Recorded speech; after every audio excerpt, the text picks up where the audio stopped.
നല്ല സോഫ്റ്റായിട്ടും ഹെൽത്തി ആയിട്ടുള്ളൊരു ബ്രേക്ക്ഫാസ്റ്റിൻ്റെ റെസിപ്പിയാണ് കേട്ടോ ചെയ്ത് കാണിക്കുന്നത്. ബ്രേക്ക്ഫാസ്റ്റ് മാത്രമല്ല, നമുക്ക് സ്നാക്സായിട്ടും ഡിന്നറായിട്ടും എല്ലാം കഴിക്കാൻ പറ്റുന്ന ഐറ്റമാണ്. അതിൻ്റെ കൂടെ തന്നെ കൂട്ടി കഴിക്കാൻ പറ്റുന്ന നല്ല ടേസ്റ്റി ആയിട്ടുള്ളൊരു ചട്നിയുടെ റെസിപ്പിയും കൂടിയും ചെയ്ത് കാണിക്കുന്നുണ്ട്.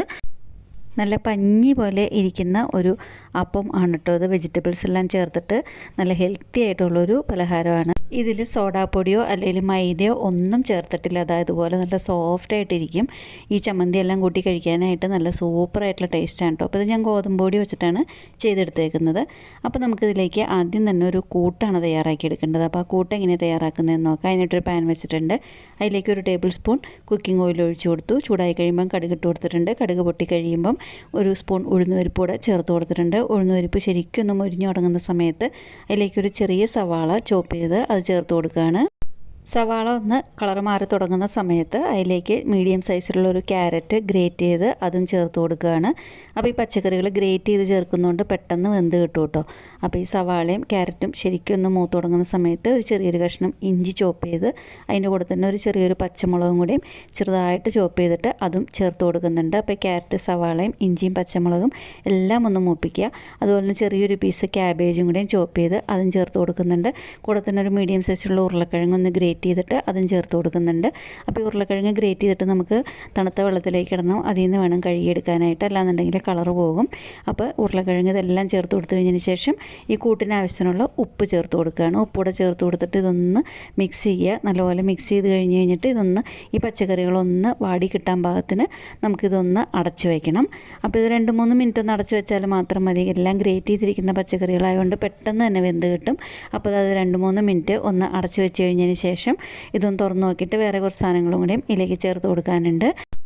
ഇപ്പോൾ 2-3 മിനിറ്റിൽ പച്ചക്കറികൾ ശരിക്കും ഒന്ന് വാടി കിട്ടിയിട്ടുണ്ട് കേട്ടോ. ഇനിയിപ്പോൾ ഇതിലേക്ക് ഞാൻ ചേർത്ത് കൊടുക്കുന്നത് ചെറിയൊരു മീഡിയം സൈസിലുള്ളൊരു ക്യാപ്സിക്കം ചോപ്പ് ചെയ്തതാണ്. ഒരു വലിയ ക്യാപ്സിക്കാണെന്നുണ്ടെങ്കിൽ ഒരു പകുതി എടുക്കാം. അപ്പോൾ ക്യാപ്സിക്കത്തിനൊന്നും അധികം വേവില്ല, അതുകൊണ്ട് തന്നെ ലാസ്റ്റ് ചേർത്ത് കൊടുത്താൽ മതി. അതിൻ്റെ കൂടെ തന്നെ ഒരു സ്പൂൺ കുരുമുളക് പൊടി കൂടെ ചേർത്ത് കൊടുത്തിട്ടുണ്ട്.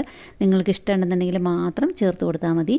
അതിന് ശേഷം ഇതൊന്ന് മിക്സ് ചെയ്ത് കഴിഞ്ഞിട്ട് നമുക്ക് ഈ ക്യാപ്സിക്കം കൂടെയും ഒന്ന് വാടി കിട്ടാൻ പാകത്തിന് ഒന്ന് കുറച്ച് സമയം കൂടിയും ഒന്ന് അടച്ച് വയ്ക്കണം. അപ്പോൾ ശരിക്കും ഒന്ന് മിക്സ് ചെയ്ത് കഴിഞ്ഞിട്ട് ക്യാപ്സിക്കം കൂടെ ഒന്ന് വാടാൻ പാകത്തിനൊന്ന് അടച്ച് വയ്ക്കാം.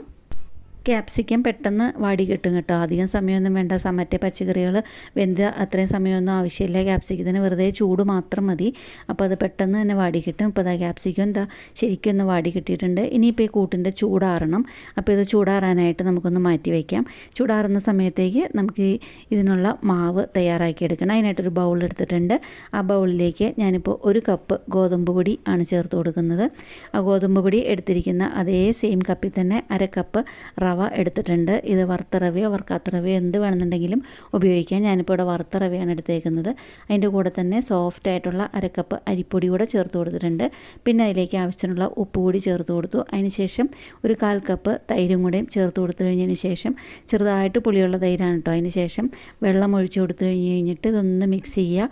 അപ്പോൾ ഇത് ശരിക്കൊന്ന് കട്ടിയില്ലാതെ ഒന്ന് ഒരു വിസ്ക് വെച്ചിട്ട് ശരിക്കൊന്ന് മിക്സ് ചെയ്ത് എടുക്കണം.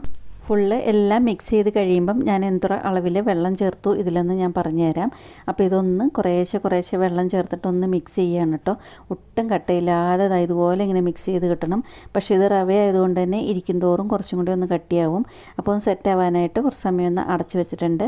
അപ്പോൾ നമ്മൾ നേരത്തെ തയ്യാറാക്കി വെച്ചിരിക്കുന്ന കൂട്ടിൻ്റെ ചൂടാറി കഴിഞ്ഞ് കഴിയുമ്പം നമ്മൾ ഈ ബാറ്ററിലേക്ക് ആ കൂട്ട് ഒന്ന് ചേർത്ത് കൊടുക്കുകയാണ്. പച്ചക്കറി കൂട്ട് അതിലേക്ക് ചേർത്ത് കൊടുത്തിട്ടുണ്ട്. അതിൻ്റെ കൂടെ തന്നെ ഈ പച്ചക്കറി കൂട്ട് ചേർത്ത് കഴിയുമ്പം അതിൻ്റെ കൂടെ തന്നെ കുറച്ച് മല്ലിയില ചോപ്പ് ചെയ്തതും കൂടെയും ഇഷ്ടമുണ്ടെന്നുണ്ടെങ്കിൽ ചേർത്ത് കൊടുക്കാം, അല്ലെങ്കിൽ കറിവേപ്പില ആയാലും മതി.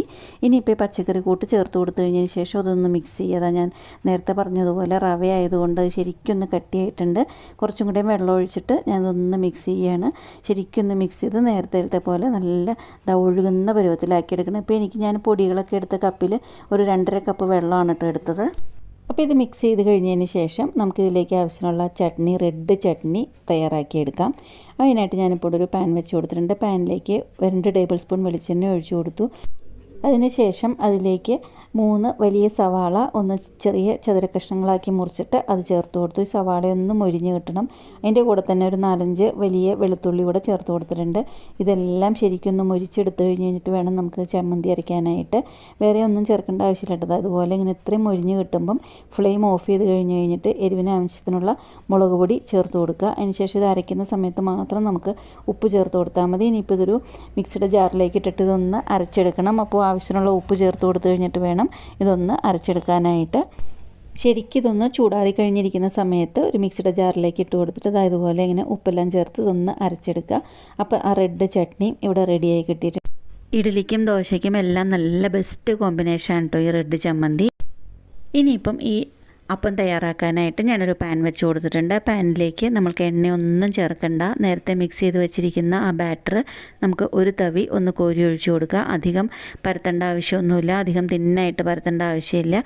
തിക്കായിട്ട് ഇതുപോലെ തന്നെ ഇങ്ങനെ ചെറുതായിട്ടൊന്ന് പരത്തിയാൽ മാത്രം മതി. അതിന് ശേഷം ഇതൊന്ന് അടച്ചു വെച്ചിട്ട് വേവിച്ചെടുക്കണം. എണ്ണയൊന്നും ചേർക്കേണ്ട ആവശ്യമില്ല. ഇതൊന്ന് അടച്ചു വെച്ചിട്ടൊന്ന് വേവിച്ചെടുക്കുക. കുറച്ച് സമയം കഴിഞ്ഞ് കഴിയുമ്പം ഇതൊന്ന് തുറന്ന് നോക്കിയിട്ട് ഇതൊന്ന് തിരിച്ചിട്ട് കൊടുക്കാം. ഇപ്പോൾ ഒരു സൈഡ് വെന്ത് കിട്ടിയിട്ടുണ്ട്. ഇനിയിപ്പോൾ മറ്റേ സൈഡും കൊണ്ടേ വേകാനായിട്ട് നമുക്കിതൊന്ന് ചെറുതായിട്ട് ആദ്യം ഇട്ടാത്രയും സമയം ഇടണ്ട. ചെറുതായിട്ടൊന്ന് തിരിച്ചിട്ട് കൊടുത്താൽ മാത്രം മതി. കുറച്ച് സമയം ഒന്ന് തിരിച്ചിട്ട് കൊടുത്തു കഴിഞ്ഞിട്ട് ഇതുപോലെ തന്നെ നേരത്തെ ചെയ്ത പോലെ തന്നെ ഒന്ന് അടച്ചു വയ്ക്കുക. അപ്പോൾ നമ്മുടെ ആദ്യം ഉണ്ടാക്കിയ അപ്പം ഇവിടെ റെഡിയായി കിട്ടിയിട്ടുണ്ട്. ഇനിയിപ്പോൾ നമുക്കിതൊന്ന് ഒരു സെർവിങ് പ്ലേറ്റിലേക്ക് ഒന്ന് എടുത്ത് മാറ്റാം. ഇതുപോലെ ബാക്കിയുള്ള എല്ലാ അപ്പവും നമുക്ക് റെഡിയാക്കി എടുക്കാം കേട്ടോ. അപ്പോൾ അതാണ് ഞാൻ നേരത്തെ പറഞ്ഞ നല്ല ഹെൽത്തി ആയിട്ടുള്ള പലഹാരമാണ്. നമുക്കൊന്നും നേരത്തെ ഒന്നും പ്രിപ്പയർ ചെയ്ത് വെക്കേണ്ട ആവശ്യമില്ല. ബാറ്ററൊന്നും നേരത്തെ റെഡിയാക്കി വെക്കേണ്ട ആവശ്യമൊന്നുമില്ല. നല്ല ഹെൽത്തി ആയിട്ട് തയ്യാറാക്കി എടുക്കാൻ പറ്റുന്ന വെജിറ്റബിൾസ് എല്ലാം ചേർന്ന നല്ല ഹെൽത്തി ആയിട്ടുള്ളൊരു പലഹാരമാണിത്. കൂടെ തന്നെ നല്ലൊരു റെഡ് ചട്നിയുമുണ്ട്.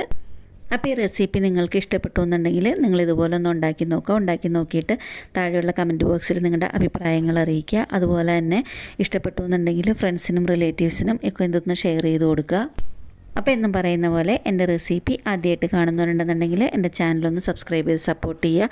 അടുത്തുള്ള ബെല്ലൈക്കൺ പ്രസ് ചെയ്ത് അതിൽ ഓൾ എന്നുള്ള ഓപ്ഷൻ ക്ലിക്ക് ചെയ്താൽ ഞാനിതുപോലെ വീഡിയോസ് ഇടുമ്പം അപ്പോൾ തന്നെ നിങ്ങൾക്ക് അതിൻ്റെ നോട്ടിഫിക്കേഷൻ വരുന്നതായിരിക്കും. അപ്പോൾ ഈസി ആയിട്ടും ടേസ്റ്റി ആയിട്ടും വെറൈറ്റി ആയിട്ടുള്ള വേറൊരു റെസിപ്പി ആയിട്ട് ഉടനെ കാണുന്നവരേക്കും താങ്ക് യു.